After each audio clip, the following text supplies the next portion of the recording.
Hey guys, welcome to Pokédex, the channel where I build decks for the Pokemon trading card game. We're finally going to start looking at decks featuring cards from the newest set, Breakthrough. We are going to start off with Mega Mewtwo EX, one of the most exciting cards in the set. I'm talking about the Mega Mewtwo EX that has a Psychic Infinity attack, because there's a different one in here.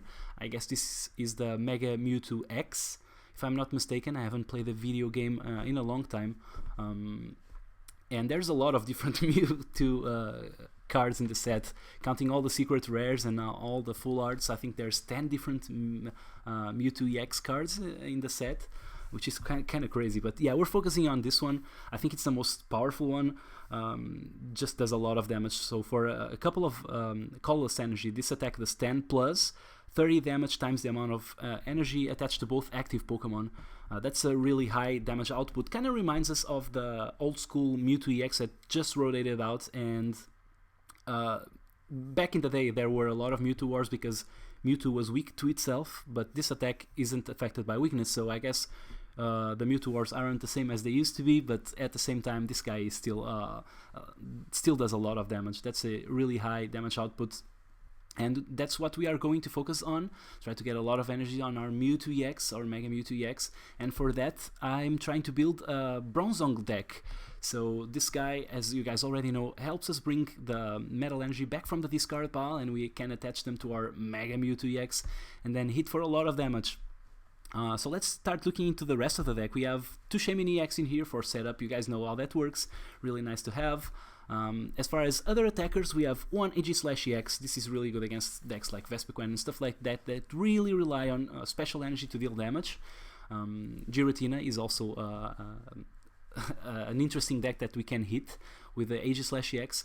Slash Blast, obviously really good also because we are playing metal energy, so we can actually get to 100 damage with this for 3 metal energy, which is pretty good. We will be to hit KOing pretty much all the EXs, and Mighty Shield makes it really hard for the opponent to hit our Aegislash-EX, so it's a really good Pokemon in a lot of situations. As I mentioned, we're playing a 3-3 Bronzong line. And then we have a non-EX attacker, which is Registeel, also attacks for steel energy, and it's of course a steel Pokemon. Forbidden Iron Hammer does 70 damage, and if it's to an EX Pokemon, you can discard an energy attached to that Pokemon, so this is really good against EXs.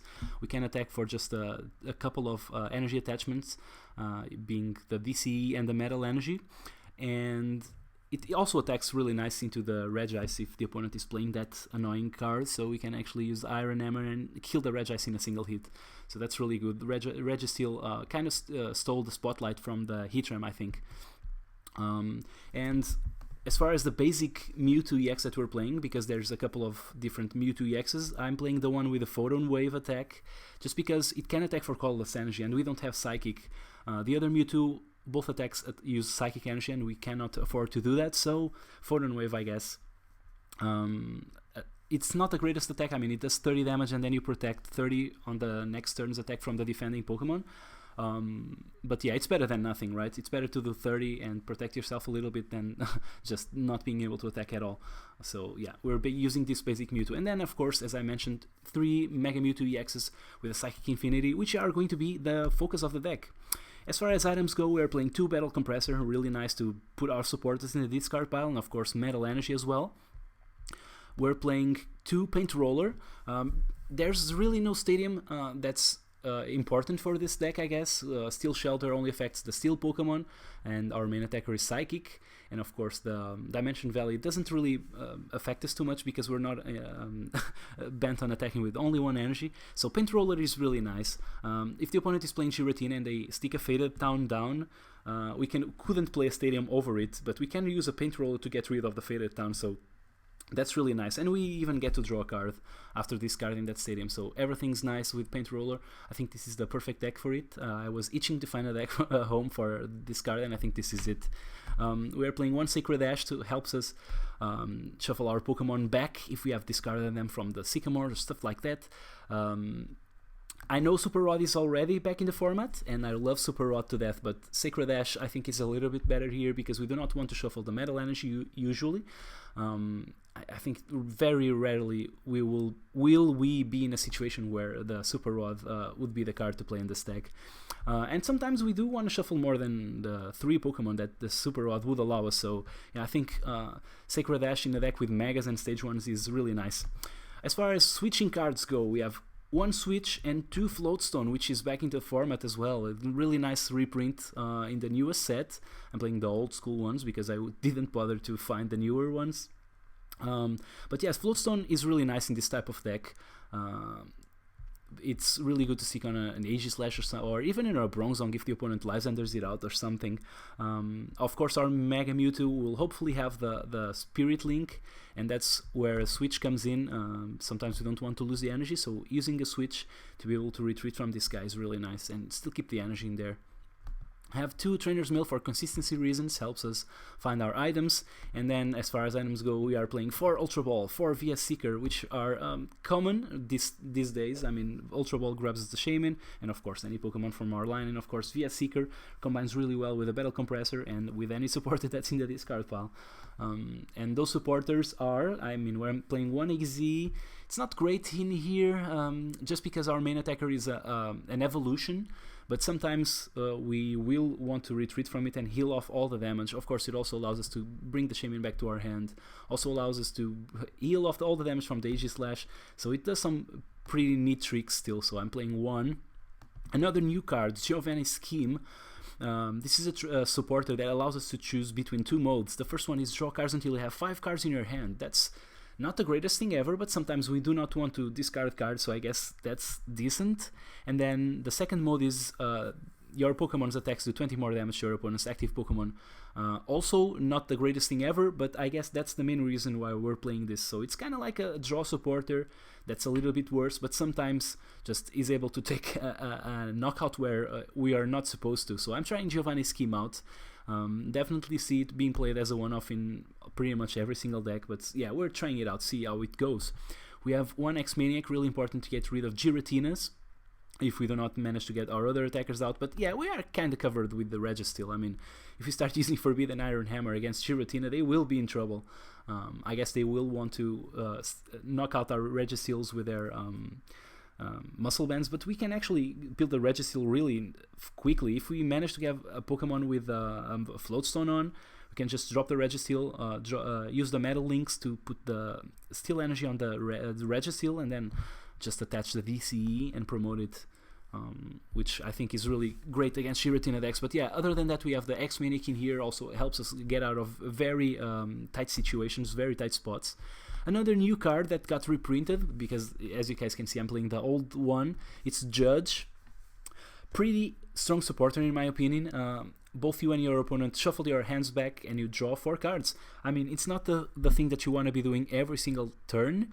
But yeah, I'm playing 1. I want to see how this goes. Sometimes, maybe we want to play more than 1, but I don't really think this is the deck for that. In this deck, it's kind of like some way to punish our opponents in the later stages of the game when they have a big hand or something like that. So yeah, Judge I think is going to be a staple as well in most decks. We have 2 Lysander for extra disruption, and of course grabbing the right knockouts at the right time.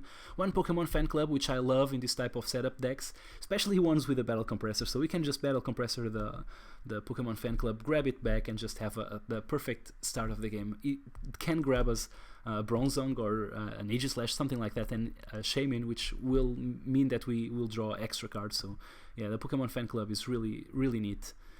We have 1 Professor Birch's Observation just because it allows us to shuffle cards back into our deck. Sometimes we don't want to discard. And then, of course, the 4 Professor Sycamore, which is the best supporter in the game.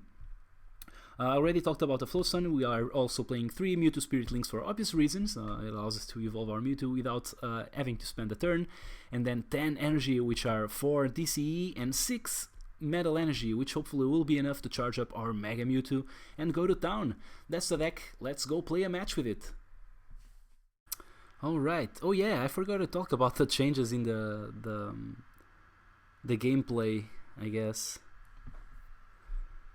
A lot of people got really angry, and I think for good reason. I don't want to spend too much time talking about that, because I want this video to be about Mewtwo and not about the changes in the gameplay. But yeah, the coin flip is actually one of the things that I think got a lot better, especially the coin flip in the middle of the game. It's really quick, the animation, and it goes right into the middle of the screen, which I think is where it should be. Okay, we start off with a Mewtwo EX, which is not the worst thing ever. I mean, we do have draw in our hands, so I guess that's fine. But yeah, the things I don't understand about these changes are, well, the first one is they kind of claim they want to make it clearer for the user, but at the same time they shrunk pretty much everything, and there's a huge chunk of just space. Okay, let's play our match. I think let's start playing the Ultra Ball. Yeah, we have to kind of drag stuff. Well, it's not really dragging, it's kind of like I think I'm going to discard these things, and I think I'll play the Giovanni actually this turn, so let's go for the Bronzor. Start building our bench a little bit. We can play this energy on the Mewtwo and then just play the Giovanni, draw 3 cards, which is not the worst thing ever. It's worse than Bianca, but this guy does have the option to just... Okay, we got the Spirit Link, which is fine. We're playing against the Gengar deck, which can hit us for weakness, and we cannot hit him for weakness. But yeah, as I was saying, there's a huge chunk of just wood graphics around the table, and I don't really know why that is so.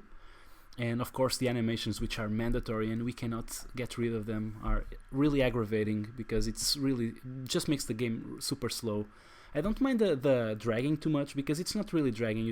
You have to click twice, right? You have to click once in the card that you want to play and another time in the gameplay area, because the card kind of gets selected and starts hovering around the mouse cursor, so they're not really dragging the card. I guess that makes sense if you think this game is kind of built around... okay, our opponent attaches a DC, so this game is kind of built for iPad too, and I think that's something for the iPad users to be able to drag, and I think that kind of makes sense on a business perspective. But the gameplay area having shrunken and the animations being mandatory is just terrible, especially the animations part. I'm kind of getting used to the... Okay, let's see. He has not a lot of stuff in the discard pile. I did have to discard the VS Seeker, but... Unknown, okay. Farewell Letter. I wonder if he's playing Wobbuffet or... Oh, it's Phantom. Okay, so it's Trevenant and Wally. Oh, are we going to get item lock this turn? I'm not really too worried, because we played the Spirit Link last turn, so there's really no... yeah, we got the Spirit Link in here. There's really nothing that we are really too scared about. Okay, the opponent is just going to attack us for 30. Just want to build my Mega. Okay, we find an energy, that's nice. Let's just put it down. Hopefully we can evolve this turn and just deal 1,000,000 damage to this Gengar. Okay, Sycamore. Yeah, we have to wait for the animations. That's really aggravating. Really. Okay, let's put this guy down. We have another Mewtwo EX, which I think I'll bench this turn so that I can evolve next turn. Yeah, I'm going to put the Shaman down. Maybe we draw the Mega, which I really need. Okay, we do. Okay, and we also have the Spirit Link. That's perfect. So let's just go for it. We actually managed to build the Mega on the second turn, which is perfect. So let's just do... I won't even bother to count. Let's just see how much it is. So it's 160, right? Yeah. A little bit away from doing 180 in one hit, but we will get there. Following turn. If we actually add the DC attachment the first turn, we would be knocking out that Gengar, which would be terrible, I guess, for my opponent, but yeah.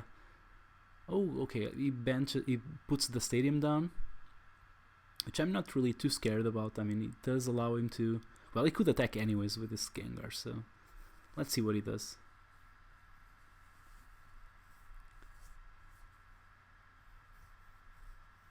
So we're 1, 2, 3... So it's 100 damage, so we are 1 energy away from knocking out the Trevenant if my opponent retreats into it. So I'm not really too scared about the Trevenant, to be honest. Oh, we see an Easy. Is he going for the active? Yeah, he is. Okay, so we we don't knock it out, but it's kind of similar because we got rid of an energy. Yeah, the tempo swing on our opponent was kind of bad, I think, and we actually have 2 energy that we will be discarding this turn. So I'm going to put this thing here, and I'm going to play the Sycamore. I'm trying to find the second Mega Mewtwo. Okay, we got an Ultra Ball, which is perfect, basically. We can just evolve. Of course, we already played the Supporter, so I don't think I'll play this Battle Compressor this turn, because maybe we want a Lysander next turn. So I'm just going to discard this and Bronzong. And let's just go for the Mega.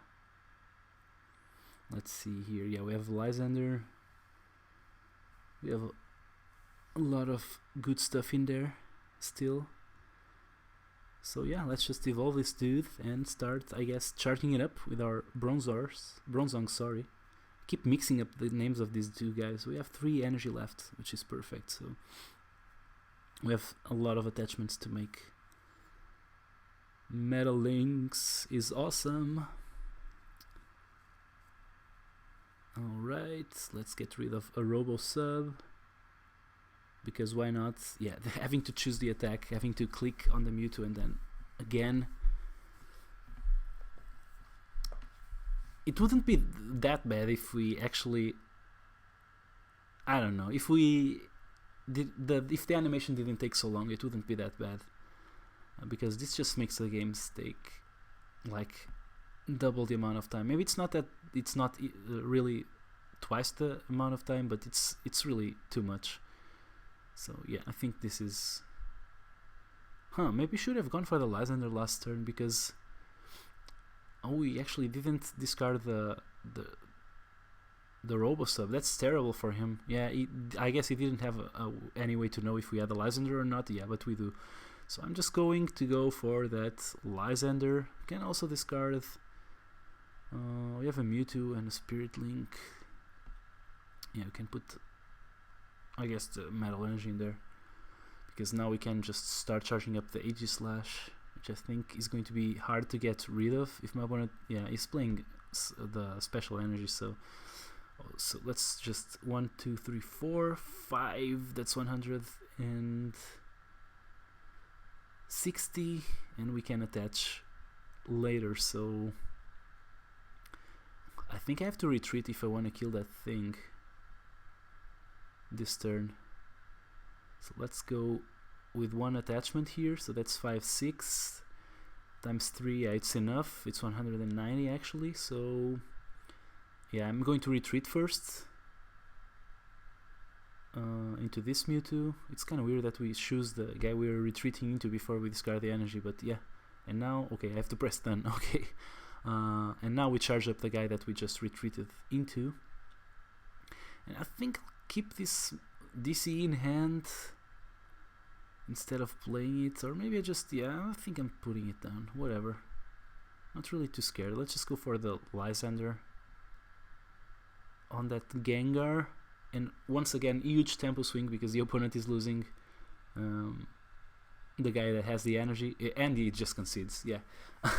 I guess my opponent just saw the writing on the wall. It didn't really even get any close to just doing anything to us. Even the item lock wouldn't have done a lot, since we managed to stick the Spirit Link down on the first turn. So yeah, this Mewtwo just seems really strong. I mean, does a lot of damage for the amount of energy it asks actually. So 30 for each energy, it's actually pretty insane, especially with Bronzong. Yeah, that's the deck. I hope you guys enjoy this. Tell me what you think in the comments below. And I guess I'll see you next time for another video featuring newer breakthrough cards. So I hope to see you guys again. Bye!